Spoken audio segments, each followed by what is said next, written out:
अंदाज नया, माध्यम नया, पॉलिटिक्स वाला, आओ राजनीति करें। नमस्कार, मैं पंकज मुकाती, पॉलिटिक्स वाला पीएम टाइम में एक बार फिर आपका स्वागत है। राजनीति बड़ी अजीब चीज है। जिसको खत्म करना चाहती है वो जिंदा हो जाता है, जिसे कब्र में गाड़ना चाहती है वो दौड़ने लगता है, जिसका अस्तित्व मिटाना चाहती है उसका अस्तित्व कई गुना उभर कर सामने आ जाता है। जिसकी तस्वीर तक मौजूद ना हो उसके बारे में बड़ी बड़ी पेंटिंग्स बनने लगती है, लोगों के दिमाग में रेखा चित्र उभरने लगते हैं। जिसकी कब्र में उसकी हड्डियां तक गल चुकी हो, जिसके लिए नमक डाला गया हो, उस नमक का स्वाद तक उस मिट्टी से गायब हो गया हो, उस शख्स को भी हम जिंदा करके उससे मिटाने पर आमादा हो जाते हैं। हमें लगता है कि हम उससे बदला ले रहे हैं। इसी कहानी इन दिनों हिंदुस्तान में चल रही है औरंगजेब को लेकर। वो औरंगजेब जो कब का मिट्टी में दफन हो गया, जिसकी कब्र में न तो वो करवट लेता होगा, सांस लेना तो दूर की बात है, उसके बाद ही दफन हुआ होगा, लेकिन उसकी हड्डियां भी किसी तरह से बिल्कुल बची नहीं होगी। हम उसे कब्र से बाहर निकाल लाए हैं। हमने उसे एक बड़ा व्यक्तित्व दे दिया है। एक ऐसा शख्स जिसके बारे में 4 लोग भी इस देश में बात नहीं करते हों। करोड़ों की आबादी में उसे अब 40 करोड़ लोग खंगाल रहे हैं रोज कि कौन औरंगजेब। सबसे ज्यादा ट्रेंडिंग में कोई है तो औरंगजेब। क्यों? क्योंकि एक फिल्म आई संभाजी, उसमें औरंगजेब का जिक्र है। हालांकि कोई फिल्म नई बात नहीं है। शिवाजी सावंत की किताब छावा बरसों पहले लिखी गई, जिसमें इतिहास का इन सब बातों का जिक्र है।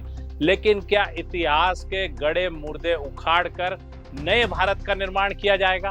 क्या ऐसे ही निर्माण से देश बचेगा? सबसे बड़ी कब्र ये लोग खोद रहे हैं अपने भविष्य की, हिंदुस्तान के भविष्य की, ऐसे मुद्दों को हवा देकर।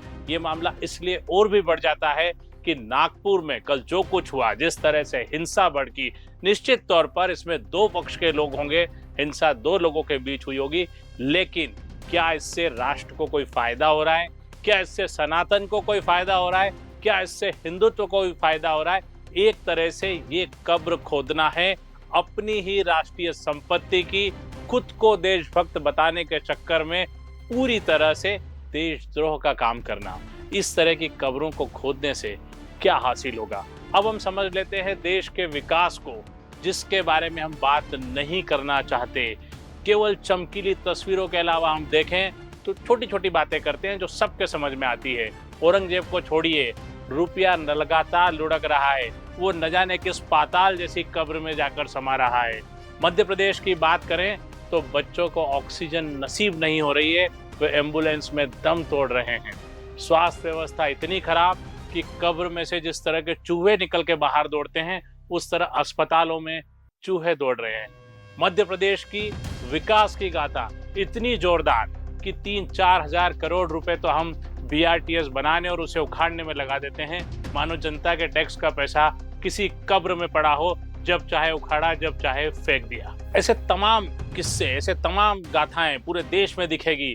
कभी हम देखते हैं कि धार्मिक आयोजनों में लोग भगदड़ में दबकर मर गए और उन्हें अंतिम संस्कार को जगह मयस्सर नहीं, उनके नाम तक हम नहीं बता पा रहे हैं, उनकी पहचान तक हम छिपा रहे हैं। लेकिन हम एक उस शख्स को जिसका कोई वजूद ही नहीं है, जिसका कोई अस्तित्व नहीं है, औरंगजेब की तलाश में लगे हुए हैं। उसे ढूंढकर हम जैसे जिंदा कर लेंगे किसी तरह के झाड़ फूक से, पर्ची निकाल कर, और उसे पीट कर मार देंगे और हमारा एक बदला पूरा हो जाएगा। इस तरह के गैर जिम्मेदारा कामों से क्या हासिल होगा? और सबसे बड़ी बात, खुद को राष्ट्र कवि, मतलब अपने खुद को अपने मन से तमगा लिए घूम रहे मनोज मुंतशिर, जो खुद को एक पढ़ा लिखा जिम्मेदार व्यक्ति मानते हैं, उनकी भाषा देखिए। इस रो में वो भी इतने बह गए हैं कि वो कह रहे हैं कि उस कब्र को तोड़कर वहां पर शौचालय बना देना चाहिए। तो मैं ये कहना चाहता हूँ कि औरंगजेब की कब्र तोड़ने की कोई जरूरत नहीं है, आप उस पर शौचालय बनवा दो। क्या नेक विचार है, कहीं भी आप शौचालय बना सकते हैं। कब्रें तो खोदने के लिए ही होती है, ये भी एक मामला है। और इसमें 100, 200, 500 साल बाद किसकी कब्र कहाँ होगी किसी को नहीं पता होता है। और अगर ऐसा होता कि कब्रिस्तान से कब्रें खोदकर उसके ऊपर कुछ दूसरे निर्माण नहीं होते, तो आज पूरा देश या पूरी दुनिया में आधे से ज्यादा हिस्सा कब्रिस्तान में तब्दील हो सकता था, हो जाता। लेकिन हम लोग लगे हुए हैं विकास की बात करने के बजाय अपनी ही आने वाली नस्लों की कब्र खोदने में। हम औरंगजेब की कब्र नहीं खोद रहे हैं। हम औरंगजेब तो एक बहाना है।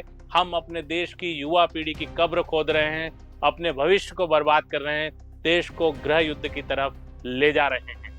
राजनीति इतनी जोरदार कि कब्र को लेकर, औरंगजेब को लेकर एक राज्य का मुख्यमंत्री सरेआम सारे कानून को किनारे रखकर यह कहता है कि औरंगजेब के विचार को पूरी तरह कुचल दिया जाएगा, कब्र को हटा ही दी जानी चाहिए। मानो उन्होंने औरंगजेब को दुश्मनी निभाने को संविधान की शपथ ली हो। संविधान एक तरफ और औरंगजेब की कब्र एक तरफ। अगर खोदने जाएंगे तो हिंदुस्तान का बड़ा हिस्सा इसी तरह की खुदाई में बर्बाद हो जाएगा। तो बेहतर है कि हम औरंगजेब की कब्र खोजने के बजाय उसके गड़े मुर्दे उखाड़ कर उसके अस्तित्व को लार्जर देन लाइफ बनाने के बजाय अपनी जिंदगी की बात करें। इस तरह से न तो आप औरंगजेब से बदला ले पाएंगे, न कुछ और हासिल कर पाएंगे। ये जरूर है कि 100-200 लोगों की जिंदगियां चली जाएगी, हजारों गाड़ियां आग के हवाले हो जाएगी, कई घर फूंक दिए जाएंगे और इस तमाशे में ताली बजाकर आप कुछ वोट हासिल कर लेंगे, 2-4 साल सरकारें चला लेंगे, लेकिन उसके बाद इस कब्र से दूसरी कब्र की तरफ जाएंगे और कुछ नया हासिल करेंगे, क्योंकि आपको फिर एक नया औरंगजेब चाहिए होगा नए वोट के लिए।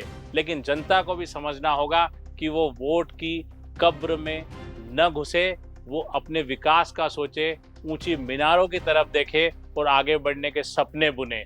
आज के लिए इतना ही। अगली बार पॉलिटिक्स वाला में हम फिर ऐसे ही किसी विषय पर आपसे चर्चा करेंगे। धन्यवाद, शुक्रिया। चैनल को लाइक और सब्सक्राइब जरूर करें।